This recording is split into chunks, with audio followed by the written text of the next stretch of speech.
साथियों नमस्कार, जय हिंद जय भारत। नाम रमेश सिंह, ठगी पीड़ितों की आवाज़ संगठन का राष्ट्रीय अध्यक्ष, संगठन का संस्थापक आज फिर आप लोगों के बीच में उपस्थित हुआ हूँ।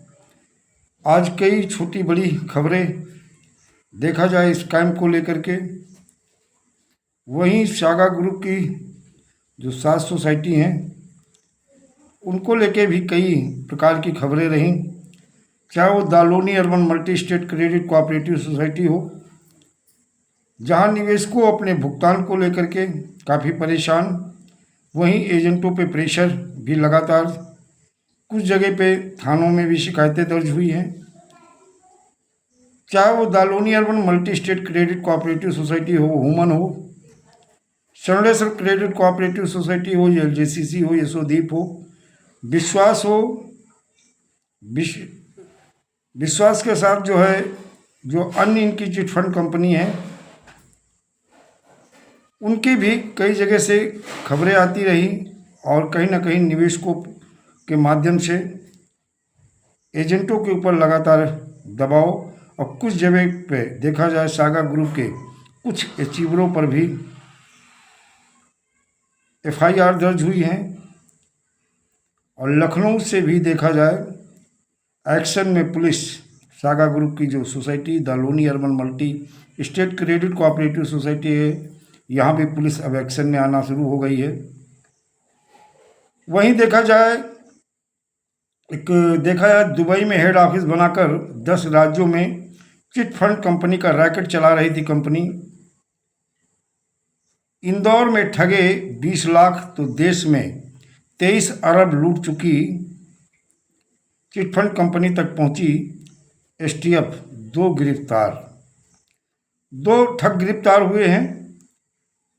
और एक चीज अक्सर लोग पूछते हैं, आखिर दुबई, ये जितने ठग हैं ये दुबई क्यों भाग जाते हैं?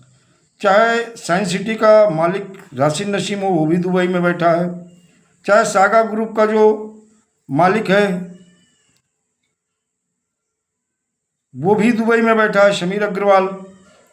अन्य ठग, एक और जानकारी मिल रही है कि शबाब हुसैन भी शायद देश छोड़ चुका है, वो भी दुबई में पहुंच गया है।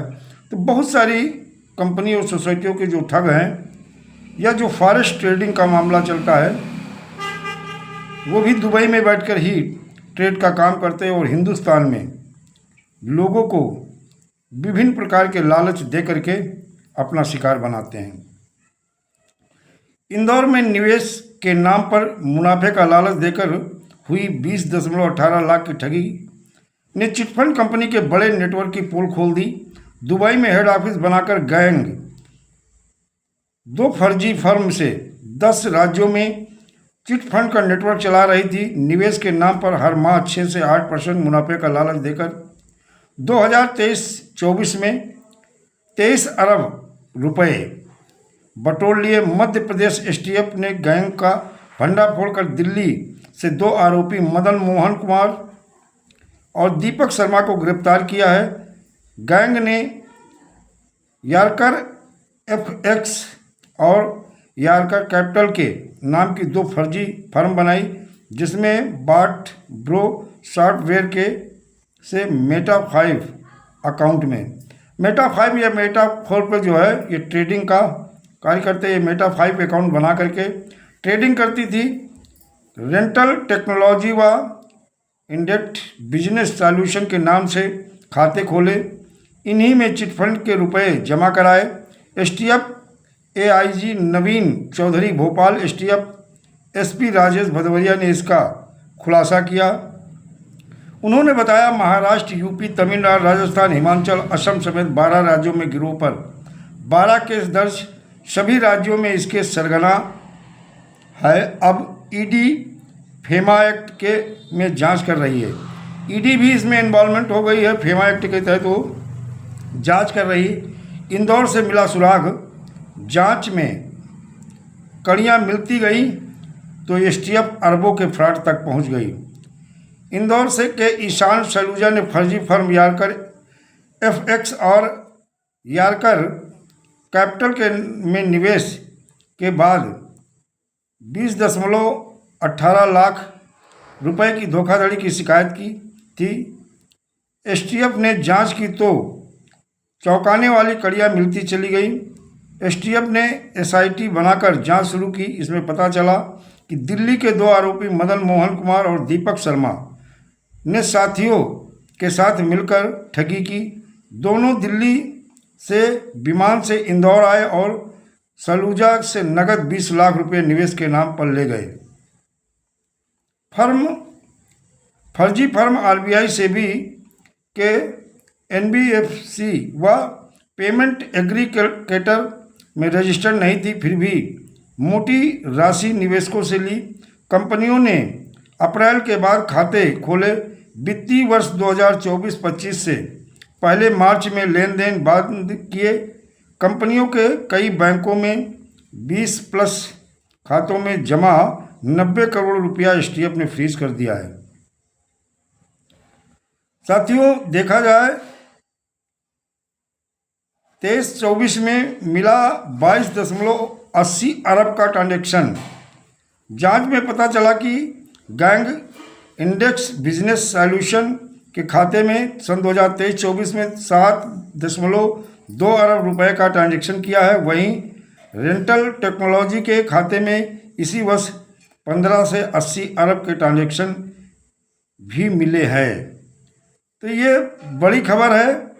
और देखा जाए इन लोगों को फॉरेक्स के नाम पर, जबकि हम अक्सर बताते हैं कि हिंदुस्तान में जो फॉरेक्स ट्रेडिंग होती है ये लीगल नहीं है, इलीगल है। ज़्यादातर हवाला के माध्यम से ये सब कुछ लेन देन होता है और हिंदुस्तान में लीगल नहीं है, इलीगल है। और इस नाम से मार्केट में आज जैसे क्रिप्टो करेंसी के नाम पर फॉरेक्स ट्रेडिंग का एक क्रेज चल रहा है। बहुत ज़्यादा लोग इसमें अपना पैसा लगा रहे हैं और लोगों का फंसवा रहे हैं। और ये 6% से लेकर 8%, 10% पर मंथ जो है इंटरेस्ट की बात करते हैं कि इतना हम प्रॉफिट निकाल के आपको देंगे, ये मेरी गारंटी है। और इस तरह से गांव के सीधे साधे भोले वाले हुए शहर के लोग कहीं ना कहीं लालच में आकर के अपना पैसा इसमें इन्वेस्टमेंट कर देते हैं और बाद में जब डूब जाता है तो शिकायत दर्ज कराते हैं। फिर ऐसे ठगों के ऊपर कार्रवाई का सिलसिला शुरू होता है। तो देखा जाए कि इस तरह से हिंदुस्तान में बहुत सारे लोग इन ठगों के और ठगी के शिकार हुए हैं, जिसको लेकर के आज पूरे हिंदुस्तान में ठग इस तरह से सक्रिय हैं। और सरकार की एजेंसी जब तक जागती है, जब तक उनकी आंखें खुलती हैं, तब तक ये ठग बहुत मोटा पैसा सीधे साधे भोले भाले लोगों को अपना शिकार बनाकर और रफू चक्कर हो चुके होते। बहुत कम ही लोग इनके पुलिस प्रशासन या ईडी या सेबी या एसआईटी के जाल में फंस पाते हैं। तो दोस्तों, देखा जाए वहीं जो दुबई है एक सुरक्षित, ऐसे ठगों के लिए एक सुरक्षित स्थान माना जाता है। जो हमारे देश का और दुबई से जो प्रत्यार्पण का समझौता है, शायद उतना अच्छा नहीं ठग इतनी जल्दी भाग के दुबई जाएं, जैसे राशिद नसीम को आज भी भारत की एजेंसियां नहीं ला पाई हैं, कार्रवाई कर रही हैं। और हमें लगता है क्या दुबई में ऐसे लोगों को पनाह भी देता है, और क्या ये बहुत बड़ा अपराध नहीं माना जाता? उनके वहाँ तो इन्वेस्टमेंट होता है, तो वो तो आर्थिक रूप से मजबूत होते हैं। लेकिन हिंदुस्तान में ऐसे ठग कहीं ना कहीं अपने हितों को संभालने के लिए लोगों को अपना शिकार बनाते हैं। इसी तरह से सागा ग्रुप का भी जो समीर अग्रवाल है वो भी वहीं बैठा हुआ है, राशिद नसीम बैठा है। और फॉरेक्स के नाम पे दुबई में बहुत सारे ब्रोकर अपना ब्रोकर हाउस बना रखे हैं। और ज़्यादातर देखा जाए डमी ब्रोकर होते हैं। और जो चीज़ें ये ब्रोकर हाउस के जो नाम आ रहे हैं, ये भी देखा जाए दीपक शर्मा जैसे एक हमारा ये एफएक्स, ये यार्कर एफएक्स जो है ये ट्रेडर, ये एक जाना माना हुआ नाम लग रहा है कि ये भी कहीं ना कहीं फॉरेक्स में बहुत सारे लोगों का पैसा जमा कराया है। और आज की जो कहते हैं ना, लालच बुरी बला होती है। हो सकता है कि कम समय में आप करोड़पति बनना चाहते हैं, लेकिन ऐसे करोड़पतियों का भ्रम भी टूटता है और अंतिम जो इनका स्थान होता है वो जेल ही होता है। और अब जेल में ही इनका स्थान है। ऐसे ठग हिंदुस्तान में भोले भाले सीधे साधे लोगों को अपना जो शिकार बनाते हैं, अब बच नहीं पाएंगे। और आने वाले समय में सागा ग्रुप के बहुत सारे ऐसे ठग हैं जो अभी अपने आप को बचाने के लिए बड़ा प्रयास कर रहे हैं, लेकिन शिकंजा उन पे कसा जाएगा और कार्रवाई शुरू हो चुकी है। दोस्तों, जय हिंद, जय भारत, वंदे मातरम।